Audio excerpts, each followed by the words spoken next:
What's up, everybody? Welcome back to another episode of Welcome to the World Sports Podcast, man. Y'all already know who here, the big three, Giant, Eddie, and Braxton. How y'all doing today, fellas? Man, it's a good day, man. I'm feeling good, y'all. How y'all feeling? Man, I'm feeling great, man. Just happy to see another day, man. That's all it is. Yes, I'm with you, Brax, man. But look, fellas, we only got one more week of football left, man. The conference championships were settled on Sunday. We're gonna talk about the first game. The Patriots went to Denver in a snowy game, second half. Got a 10-7 win, man. What was y'all thoughts on that game? For me personally, I was kind of surprised a little bit with Stidham's play, but he did come out there in the first half, and he threw the touchdown. I thought that's gonna be all right.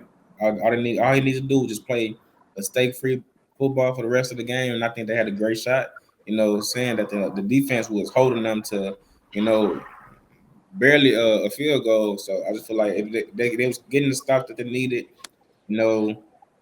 But they just lost momentum after Stidham started throwing interceptions, and so I didn't like that game, especially in the second half. It was very ugly. That was what Brax would call a stinker, just because of the snow situation. All the missed field goals, the blocks. It was an ugly game in the second half. So I feel like if Stidham don't throw the interception and put themselves in better position, and they don't have those mistakes, then they put themselves in a better position to win the game. So, but the Patriots they took advantage of the mistakes and they scored when they needed to. So they got the job done, and we're gonna see them in the Super Bowl, sadly. So that's what it is. Hmm. I think it's funny that you say sadly. I think we all know why you say that. But I feel like in this game, I had two different feelings on it. Like in the beginning of it, I felt like it was a good game, but then it completely changed because the snow element. I think both teams were just out there trying to manage the elements for like a couple for like that third quarter instead of like actually really playing how they would normally play. And I think some of that probably affected the Broncos in some ways and some of the plays that they might would have ran.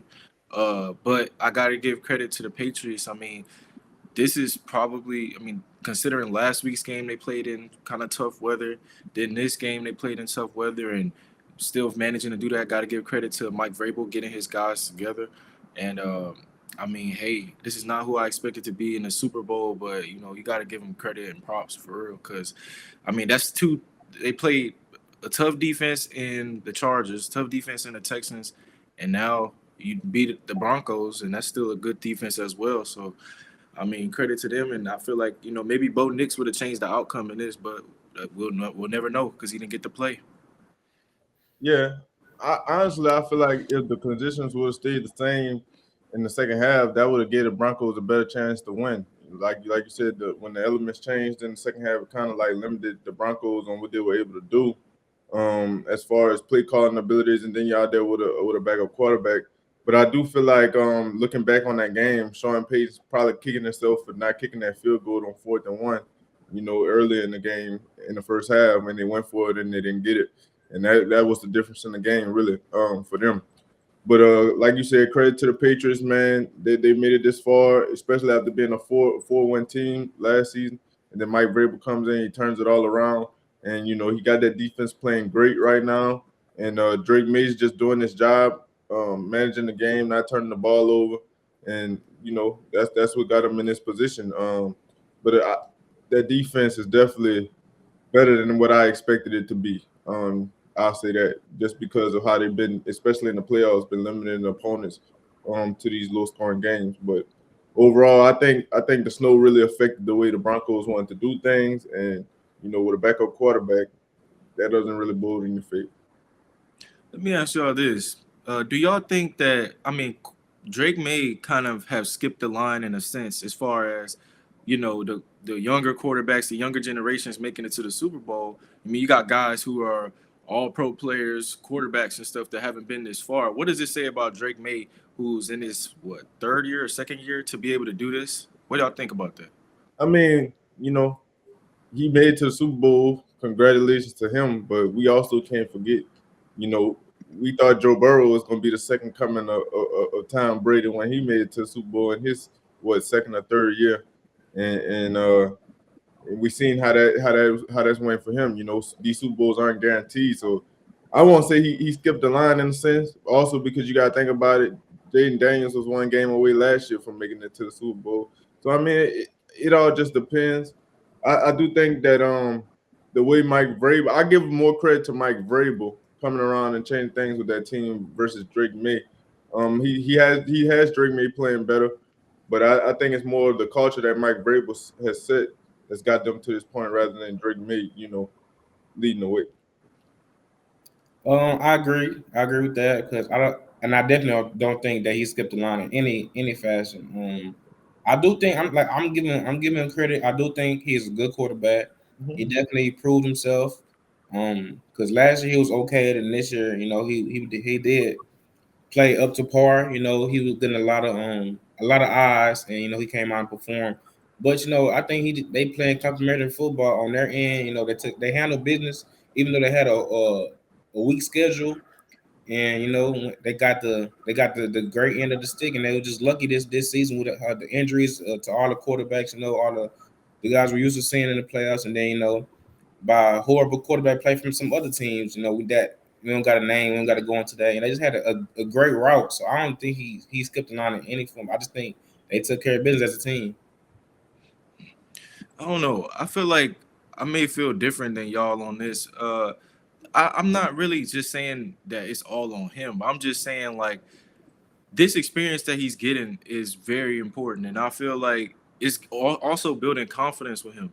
So like you think about that, and you think about the things that other quarterbacks have been through. Well, he can always look back and say, "Man, I've been through it all. Like I've been through Super Bowl games. I've been through conference championship games. Like he's getting experience that these other quarterbacks could really get and use. Like for example, Justin Herbert. He's never been past the first round, but like Drake May is literally coming in and he's already doing all of this. So like I think that puts him little bit ahead of the other guys in my opinion.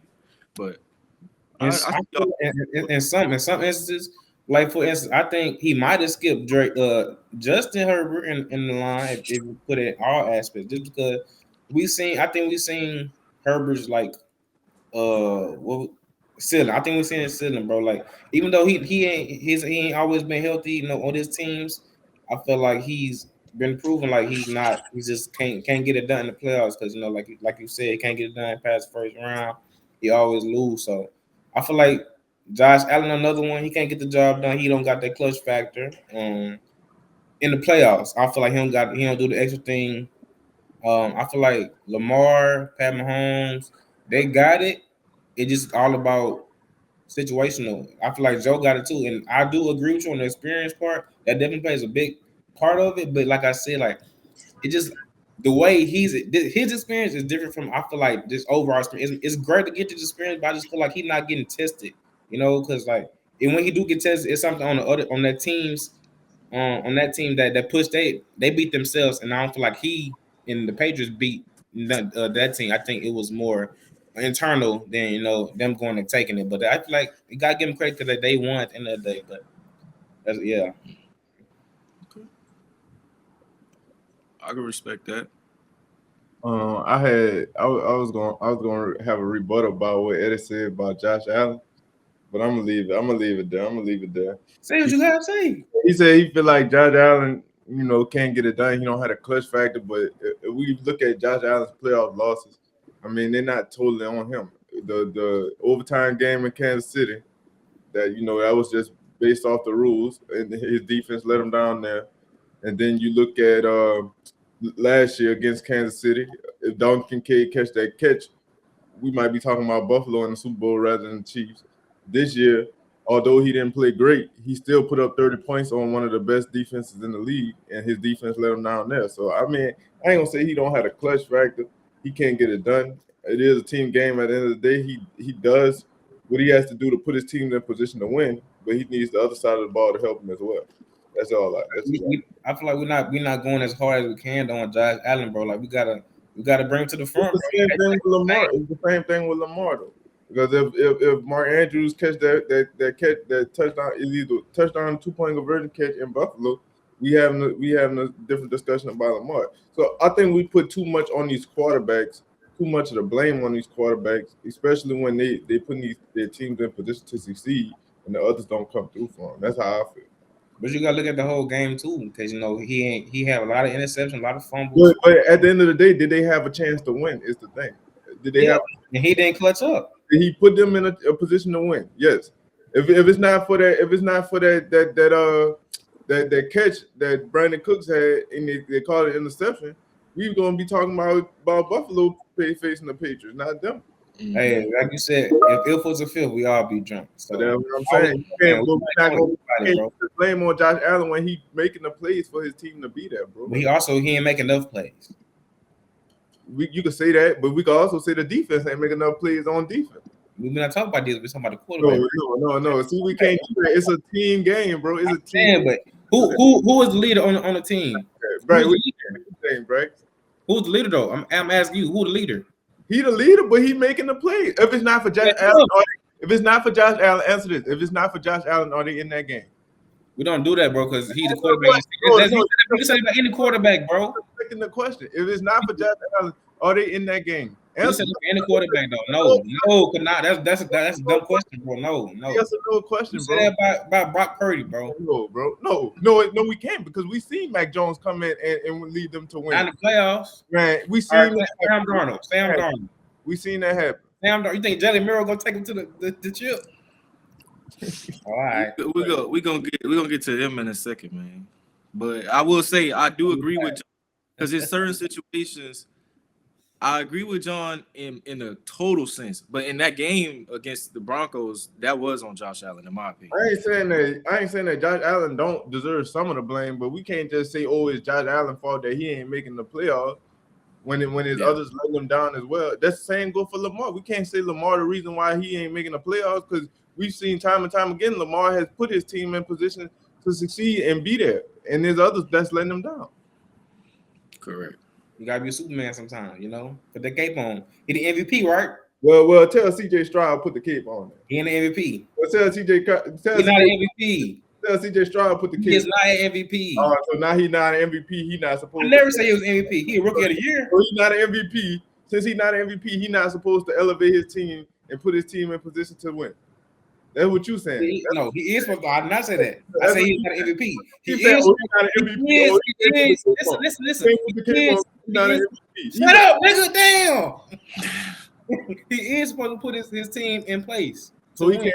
But answer me this: since he's not an MVP, he can't be Superman. No, I don't want to see that. Stop that, man.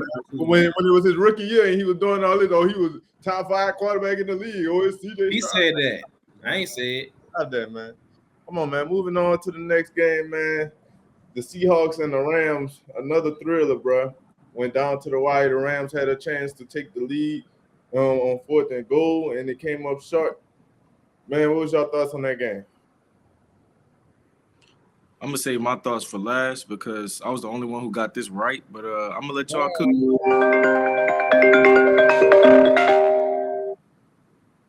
I feel like this was a great game. This was a great game, bro. I feel like it's what we see every time. Seahawks and Rams been playing this year. So I did think the Rams, they'll pull it out, but the Seahawks defense, they did what they need to be done. Even though Rams got what they wanted, it seemed like on every drive. I think them the 4th down, them not converting on a couple of those, it was just tough. They had some McVay came out and said, that on one of the plays they both went with Kyron. That was a busted coverage on them, but it just so happened to work out. So I just think some plays worked out in their favor, and they just got those momentum shifts with the 4th down stop. So I definitely think that's what it also came down to. But that was a great offensive game for both sides. So I love seeing those type of games, them shootouts. That was the best game of the night. So yeah, I thought the Rams was gonna win. They, like I said, they had a chance to win. 4th and goal, and they just couldn't. They just couldn't find a way to get in the end zone. Credit to the Seahawks defense for showing up in that goal-to-go situation and stopping them from getting in the end zone. But honestly, my takeaway from this game is the Rams defense. That secondary let them down, bro. Like Jackson Smith and Jigba had his way, 10 catches, 153 yards, and a touchdown. Cooper Kupp was able to get a key first down to keep Matthew Stafford off the field after they got that stop on fourth down. So I just think that it was the secondary, which was really the Achilles heel of the Rams defense all season long, as to why they lost that game. Matthew Stafford played great.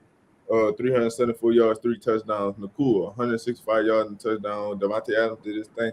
So I say it's the defense that let them down. Although the Seahawks defense didn't play up to their standard as well, but when you're playing against McVay and Stafford, that's kind of what you expect. You know they're gonna put up points, but the defense let them down by letting Sam Darnold have the type of game that he had, in my opinion.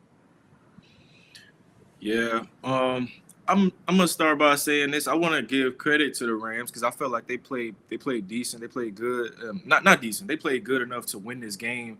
If a couple different things went their way, I felt like Matthew Stafford definitely showed why he's an MVP player. I mean, when they needed it, they usually in this game, except for that fourth down, they pretty much got it. And so yeah, I want to give him credit. I want to give credit to Devontae Adams. Made some big plays, although some people on this podcast believe that he's washed, Eddie. One person said that. Yeah, one person.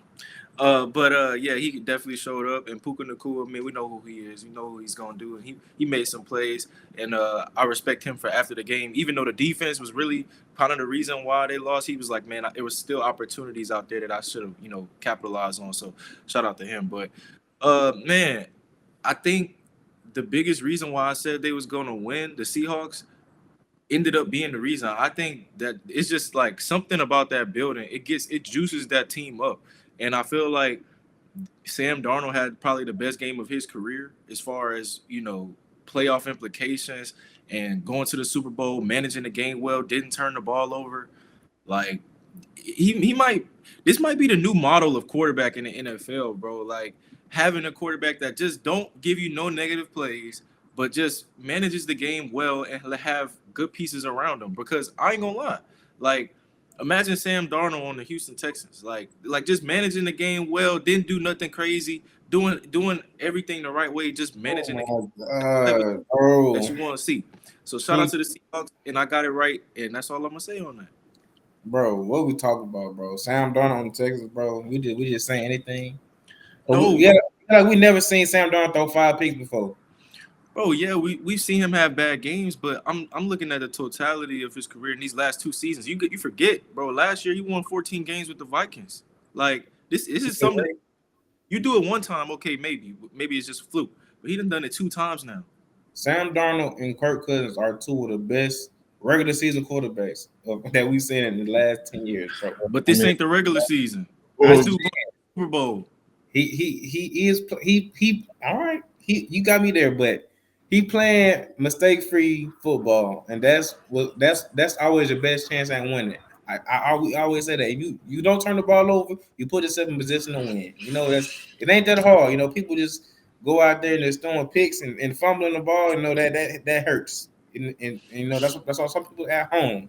But I don't know, bro. I feel like you gotta kind of change your lens on it, because if it's not that hard, then everybody will be able to make the Super Bowl. But they not, because it's certain guys who can do that, do it at a high level, pick the defense apart. I gotta give credit to Clint Kubiak. He came from New Orleans, and then he's doing good things here. Maybe it was just that he needed the pieces and weapons. I don't know. But, you laughing, bro. I don't even feel no type of way about what he just said. I agree. Like, we didn't have the position to see. We had Derek Carr playing quarterback, bro, and we didn't really have like the offensive. We didn't have the running game that he has in Seattle, and we really didn't have the weapons outside of Olave and Shaheed to get the run his offense the way that he wants to run it. And we had a quarterback that was hurt half the season, so I mean that plays a factor. I feel like everybody who leaves, New Orleans just have a great career. Look at Shaheed and Kubiak. Hey, at least they can say once they leave New Orleans, they play for a Super Bowl winning franchise other than Texas. What you mean? Can't really say that if you play for the Texans. Can't say I play for. We just got established though. Y'all been around. It don't matter. Guess what? Y'all been around long enough to win a Super Bowl, right? Not really. Right? Did you just say not really? Y'all been a team for 22 years. That's a long time, bro. We had to get established, bro. I had 22 opportunities to win a Super Bowl. How long y'all been a franchise? That's all I gotta say. How long y'all been a franchise? That's all I gotta say. You had 22 opportunities. Exactly, bro. Yeah, probably triple that. But at the end of the day, one of us got a Super Bowl and one of us don't. Go dust it off. Hey, at least I got something to dust off. We got hardware. We got hardware at the crib. Yeah, guess what? It ain't the Super Bowl. It ain't that Lombardi trophy. Don't worry. That trophy case already got cobwebs in it. All right, man. I only want to talk about back to the Rams, though. Hold on. I got. He said something about Devontae Adams, bro. I did say he was watching, and I stand on. He still watch. He come out there and he get his couple catches a game, and the hamstring start hurting. He gotta go. He on 5 in the championship game. That's what I was about to get to, though. I do feel bad for him. Especially he been there so many times, bro. With the Packers and now with the Rams, bro, and he just ain't been able to, reach the Super Bowl and feel what that's like to play in that. So in that aspect, I do feel bad for him in there. Because, we've seen players have great careers all the time and become so close to getting to that big game, and then, they ultimately never make it there. I feel bad for Devontae Adams. I like him as a receiver, and I feel like he's not washed, but I don't know, man. I don't know what more he can do. He's been in a couple situations. I feel like this was his best chance to make it to the Super Bowl, but unfortunately, it just didn't pan out that way. And I don't think this hurts his career at all. I mean, it's a team game, but, it is what it is. I don't think it hurt his career either. And so they asked him after the game, McVay, was like, how you feel about, Stafford coming back? He was like, he expected to come back. I don't know why they thought this was gonna be his last year. I think he should come back, and Devontae, if he can get his hamstring in order, to play another full season. I think McVay should. I said McVay. I think Stafford should come back too, because it's not like he played bad. I mean, he had an MVP type season. Like, he was probably either top 2 or he gonna win it. So why would you walk out? Yeah, so definitely MVP for sure. I think Devontae got one more year on this deal with the Rams, so I wouldn't be mad if he came back as well. But so now, man, Super Bowl set. Well, go ahead, Bert. Go ahead. Yeah, I wanted to bring this up. I wanted to preface this by saying I don't want y'all to give y'all picks yet. I don't want nobody to do that. I just want y'all to say how each team could win the Super Bowl, because we're gonna save our picks for next week. So what y'all? Yeah, I was just about to say we do have one more show before the Super Bowl gets here, so I understand why you're doing that. The Patriots, the way they win the game, bro, is they just got to play defense, bro. They got to play like they've been playing. Play defense and limit. I mean, Drake Major got to take care of the ball. And Seahawks is kind of the same formula: run the football and play defense. I think that this is a great matchup for the simple aspect of we're gonna be able to see Christian Gonzalez on JSN. I do think that's gonna be a great matchup. And I do think that that Seahawks defense, with the corners that they have going up against Diggs and Keyshawn Booty. They say Booty, but in Louisiana we say Booty. So I'm gonna say Booty, Keyshawn Booty, man. Going up against, because he came on good, he came on strong this season. So going up against that secondary Seahawks, I really think that this is gonna be a defensive game. I really do. And so I think that the key to victory for both teams is play defense and continue to play offense at the way that they have. In this game, I would say if you believe it's a defensive battle, I would say that's the type of game that the Patriots should shoot for. I think that's the Patriots should want to be able to play, have their defense flying around, making plays and keeping things contained as far as the receivers. You can't let JSN have the type of game that he just had, because if you do, the game's gonna be over quick. Because I don't know if the Patriots have the firepower to continue to go back and forth like that. Now on the Seahawks end, I think for their biggest weakness, they got to force some turnovers. I think if you want to really have a chance to beat the Patriots, I think turnovers is the key. You got to make Drake May feel as uncomfortable as possible, because I look at the game that they just played before that, before the last one, and the turnovers kind of kept the Texans in the game, and obviously the snow played a different factor in the Broncos game, but you just got to make them turn the ball over to keep your chances high to win this game, because when the Patriots play mistake-free, they're tough to beat. So I think it's gonna be a good matchup, and I'm hoping for another photo finish like we had 12 years ago. I'll say another thing before Eddie goes. I feel like also another key to this game, especially for the Patriots, is keeping Drake May off the ground. Because that offensive line has been vulnerable at times, and our guy, Will Campbell, has not been playing great as of late. He's going to have to step up in this game to keep Drake May protected on that blind side if they want any chance of winning this game for sure.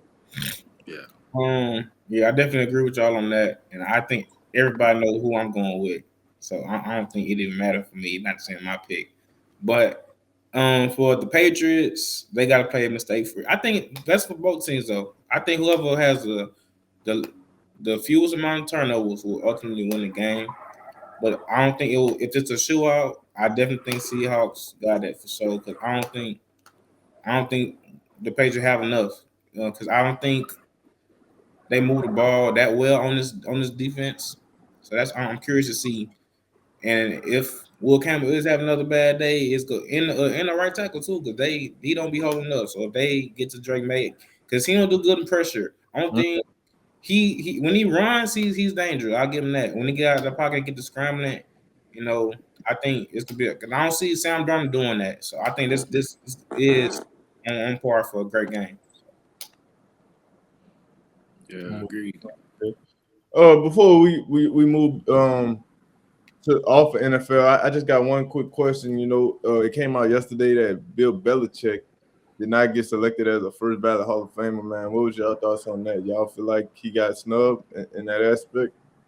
Yeah, most definitely, bro. I don't understand what other awards or stats that he needed to do to make the first ballot. It was like he one of the greatest coaches we ever seen.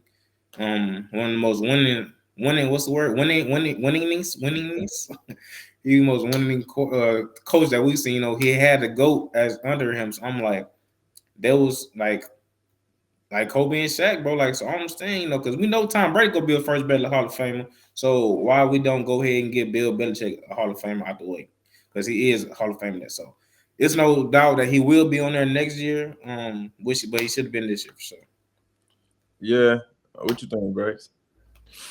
I definitely think this is a travesty. I think it's just a horrible look for the game, but I do have some thoughts. Now listen, and y'all might not like this. 2 cheating scandals.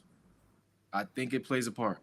You cannot allow, you cannot celebrate this person the way you want to because of these scandals. I mean, it's tough to say. I get it. Winning coach, 8 Super Bowls as far as Patriots and what he did with the Giants as DC, but stuff like that. I mean, I think that's the reason they said no, you can't do it.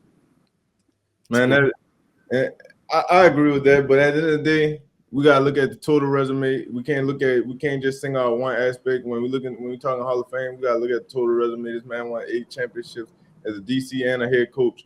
He's second all time in wins in NFL history as a head coach. So how can you not get in? I understand the cheating scandals and all that, but it ain't the first time somebody didn't cheated in the NFL and got in the Hall of Fame. You know what I'm saying? So I feel like it's more of a personal vendetta that people have against him that caused him not to get in there. And they're saying that back in the day when they did the Spygate scandal and they was talking about filming the coach practices and stuff like that, that the coach old GM came out, because I think he's a voter in the Hall of Fame, and he came out and he was like encouraging people not to vote for Bill because he feels like Bill should have to wait a year because of the cheating scandals, which is stupid, because like I said, that he ain't the first and he ain't the last person that's gonna ever try to cheat and win in the NFL. What they say, how the saying go? If you ain't cheating, you ain't trying. Yeah, all right. But I got you, man. I got you. But yeah, I think they let him down there, man. I think he definitely should have been a first ballot Hall of Fame.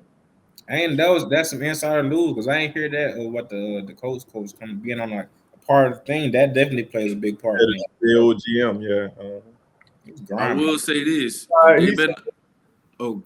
was gonna say, I know they ain't gonna play with Tom like this. So yeah. But the coach GM, like, people come out and said that he was, going around and encouraging other voters not to vote for Bill, and then he came out and said, like, he would never, he would never do that. He think Bill should be in the Hall of Fame, this and the third. So somebody lying. I don't know who lying, but somebody lying.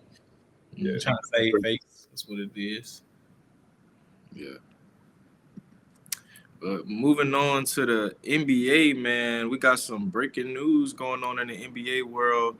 Giannis Antetokounmpo, man, he said, "Hey, man, if y'all ready to trade me, I'm ready to go." So, man, what y'all thoughts on Giannis wanting to leave the Bucks? I mean, I feel like this is something that people have been talking about for some time, but never really thought it would come to a point where he would want to leave. So, what's y'all thoughts on that? I'm tired of Giannis, bro. That's my thought. I'm tired of Giannis. Because, bro, this came out a whole year ago. Well, in the offseason, this came out that he wanted to be traded. Shams reported it. And then there go Giannis. Oh, I don't want to be traded. You know, Shams don't know what he's talking about, this, that, and the third. And then here we are a couple weeks away from the trade deadline, and he ready to get traded. I mean, all this could have been settled in the offseason. You knew what the Bucks roster was when coming into the season. You knew you didn't have a chance to compete during the season. So why are you going to wait till the trade deadline here and you want to see who good around the league to make your way over there? No, man. You knew what it was at the beginning of the season. You knew you didn't want to be in Milwaukee. People keep asking you this time and time again if you ready to leave, and he always talking about something. Well, I want to stay in Milwaukee. You know you didn't want to stay in Milwaukee. It's nothing more you can do, bro. You won him a championship. That's what you came there to do. You won him a championship, and then after that, they really haven't put the necessary pieces around you. They traded away Drew Holiday, a key member of your championship team, to go and get Damian Lillard, and we seen how that worked out. And then now that Dame's gone, the roster look like they got Eddie out there playing point guard. You know what I'm saying? Hey, they'll be great, didn't that was what that boy. So, He want to chip. Giannis to do it. I mean, it's definitely time for him to go, but I feel like this could have happened a little earlier from Giannis. Yeah, something like John. I don't know. He got a little animosity going on with that. It's not even that, bro. It's just I don't like how the fact that Sean Ben said that a trade was brewing, and he just kept denying the fact that it was brewing. It was brewing. He wanted to stay in Milwaukee, and now we get a couple weeks before trade deadline, and you want to go. Like I don't like how he was denying that reporting, bro. Like just say what it is and go about your day. Maybe he wanted a big splash like what he doing right now, a week before the trade deadline. It's gonna happen regardless. He Giannis Antetokounmpo, bro. You right. It's a business, bro. It's no more loyalty. As Bryce hates. There's no more loyalty in the NBA, NFL, in sports in general. People trying to get their bag and trying to win now, and nobody trying to just rebuild. And if they do, their career over with. Like I said with Trae Young. So, with Giannis, I definitely think he just wants to go to a contender because it gets to a point like he tried. He doing everything by himself now. He tired. He don't want to rebuild. He want to go. He want to win now. After coming off the chip, like John said, they just vanished the team and they try to do something different to bring Dame in, and that didn't work out. So now it's just basically him and Kyle Kuzma out there hooping. So he don't got nobody else that he can depend on, look to go get a bucket. So I'm all for it, man. Go get you another ring. Go contend. I think well, we don't get to Fitz yet. We'll wait till Bryce go. I think this has been a long time coming with Giannis. I think Giannis been ready to leave Milwaukee for quite some time, but he just really, I don't think he had the balls to do it. I'm gonna be honest. Like I don't think he really was just ready to say it because I think he really wanted to be like the people before him and stay with the team that they started with. But I think he got stuck in the grind, and when they brought Dame, I feel like that gave him a little bit of hope. But then he realized, no, it's not gonna work, and so maybe that's why. Well, I ain't gonna say that. I ain't gonna say he been faking injuries, but it seemed like every now and then he go down with this same calf injury that it don't look like something happened to the calf. That's all I'm gonna say. But I will say, I think he's trying to win. I think Giannis feels his best when he's winning championships and like on top of the world. And so far, the Bucks have been mediocre since their championship run. And so I think it'd be interesting to see where they trade him.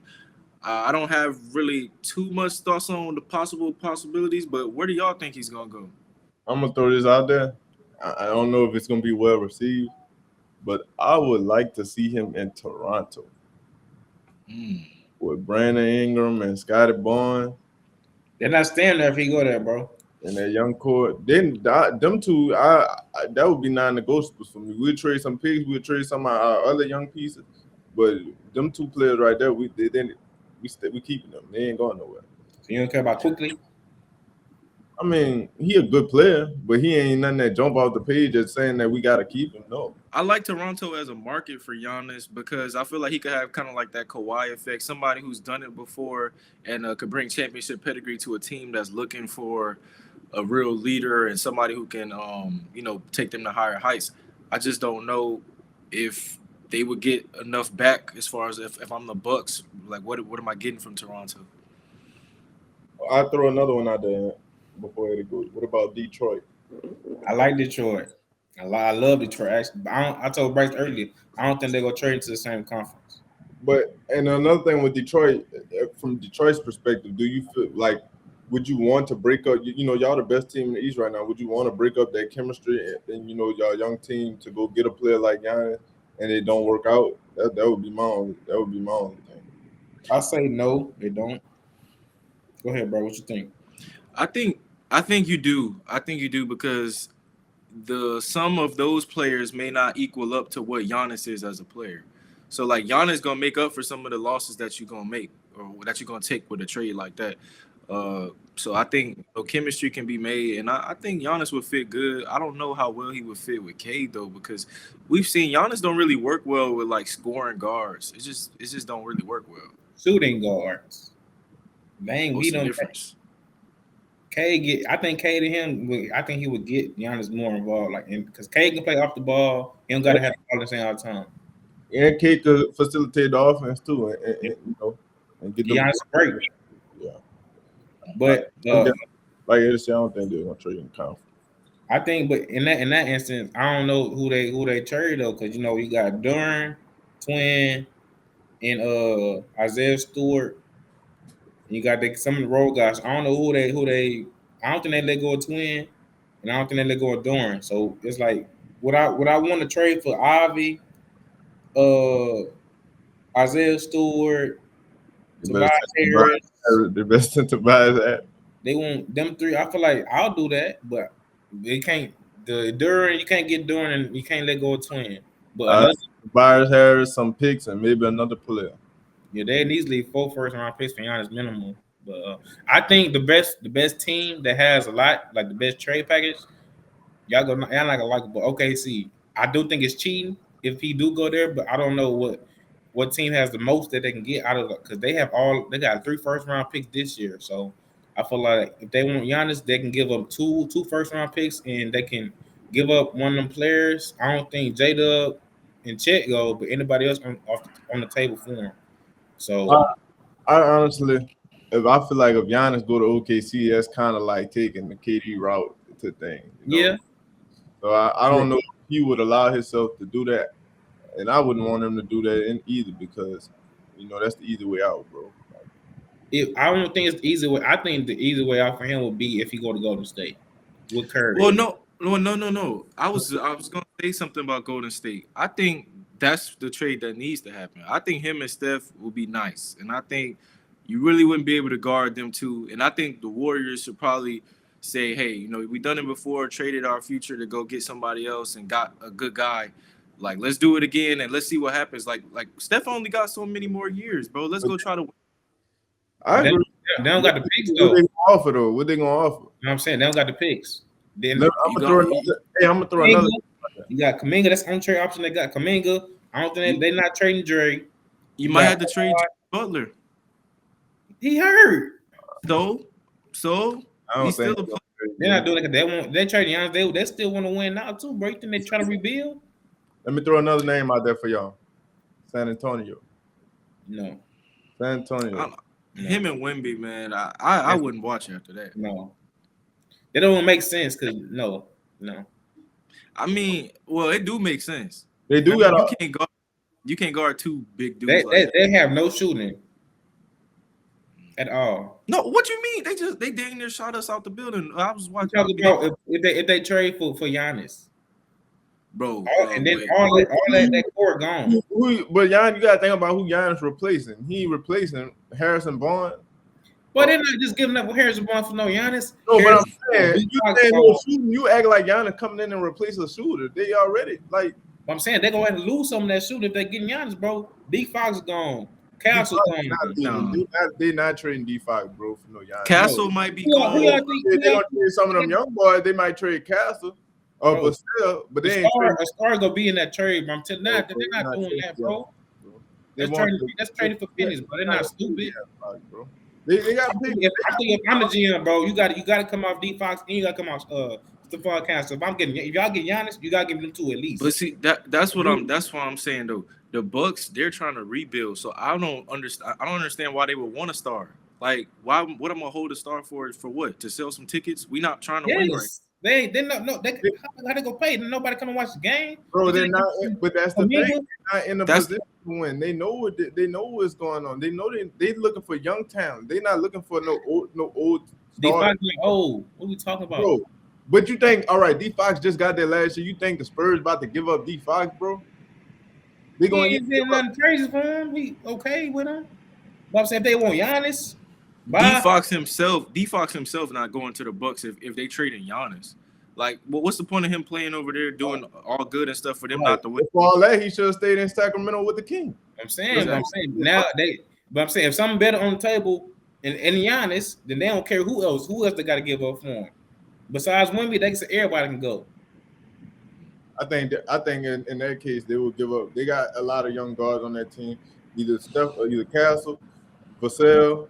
They could even give up Dylan Harper, and then they got picks to package with that, and maybe another player, like a Johnson or Sohan or something like that.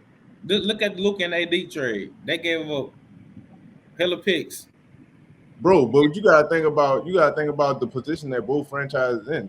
The Mavs still thought they had a chance to go and win the championship. This was before Kyrie Irving got hurt. They thought they still had a chance to go win the championship. The Bucks know they ain't going to win no championship, bro. They know that already. So I mean, they know that it don't make sense for them to go and get a star caliber player to go with a bunch of reserves they're playing right now. All right, y'all. Time for the best part of the show now with the Black Spotlight. And today we're gonna start with John. Who you got, John? Hey man, today I'm going with Keyshawn Boutte, man. New Iberia, Louisiana native. Went to Westgate High School. Came to LSU as a 5-star. You know, when he first got to LSU, he came on the scene, he burst onto the scene. He had like a 300-yard game his freshman year. You know, his sophomore and junior years, they weren't really what he expected it to be. You know, he dealt with injuries, and then, you know, he didn't really fit into BK's scheme like people thought he would. And so that he kind of fell in the draft to the 6th round. Then it comes out, you know, that he had issues with gambling also when he was at LSU. And through all that, you know, he's kind of found his way back to you know, the way he was before all that happened. And now he's balling for the Patriots. He's becoming a solid number 2 option on that team, I would say, alongside Stephon Diggs. And, you know, now he's in the Super Bowl. So shouts out to him. And also I want to say a shout out to my boy AB, man. Another LSU Tiger. He's going to be playing in the Super Bowl coming up with the Seattle Seahawks. As right guard, I think, right or left guard. I know he played guard position, so shout out to both of them boys, man. But real shout out to Keyshawn Boutte, man, for fighting through adversity and getting back to the big stage. What you got, Eddie? Shout out Mr. Boutte, man. For my Black Spotlights, I will be selecting one of our strongest Black women on the tennis scene, and Coco Gauff, one of the youngest that we seen do it in a minute. So yeah, Coco, she's been, you know, going crazy last few years. You know, this year though, you know, she faced a little adversity. She lost her last game. You know, she left some frustration not on the court, because she wanted to keep her image, you know, high in front of the kids. So, you know, she waited till she got outside the cameras as she thought, and she, you know, ended up smashing a racket. And, you know, she came out and said that they don't have no privacy, which is true. Like, they get criticized, you know, on the court antics when they show their emotions, you know, and break the rackets and, you know, going back and forth with the ref. And she wanted to, you know, keep her composure and just do that out of sight, which she thought. And, you know, she had she talked to the media and she said that there's no privacy only in the locker room. So I do think, you know, they should let the players get more privacy, you know, just so they can express themselves in the way that they can and not be judged and not have that particular image, you know, put out to the world that they don't want, you know. But, you know, we all human. We all have emotions. They high. And she tried to be professional about it. So, you know, Kudos to her. We got Serena Williams backing her. We got the black community backing her, of course. So definitely want to give her flowers. We wish you, we behind you. So keep being you. We still believe in you. You're still the talented young woman you are. So shout out Coco Golf, man. Who you got, Brax? Yeah, man. My black spotlight kind of ties similar to yours, but in a different manner. My black spotlight is Naomi Osaka. In her second round matchup in the Australian Open, she was kind of motivating herself, showing that emotion that you were just talking about against her opponent, and she kept the opponent kept asking the ref like, "Oh, hey, can you do all that during the in between like sets and stuff like that, yelling at yourself and stuff like that?" But if you know anything about Naomi Osaka, she's a very like mild-mannered person. That's just her showing her emotion in the match, and she's been through a lot, giving birth and still coming back, and maybe coming back a little bit slower than she thought she would after it. And so it was good to see her show that emotion and win. And man, shout out to her. And then before the match even started, coming out with the nice outfit and stuff, showing that tennis is not just can be a sport, but can also be an expression of yourself and be able to be flashy, be braggadocious, bringing nice stuff like that to the sport. So shout out to her, man, and best of luck for her on the rest of the way. I mean, I don't know. I think she may have lost her last matchup, but hey, man, shout out to her. Braggadocious. That's a great word, man. Yeah, man. Yeah. Y'all had great black spotlights, especially with these tennis players, man. Because tennis don't really get as much love as they should. So shout out to y'all for shining the light on them, bro. But man, great episode today, fellas. Thank y'all for watching. We appreciate all the support, man. Follow us on social media at WTTWS podcast, man, on Instagram, bro. And follow us individually, right there underneath on the ticker, bro. But once again, man, appreciate y'all for the support, man. Don't forget to comment, like, subscribe, bro. And until next week, bro, y'all stay blessed. Y'all keep it locked right here to the Welcome to the World Sports Podcast. Y'all.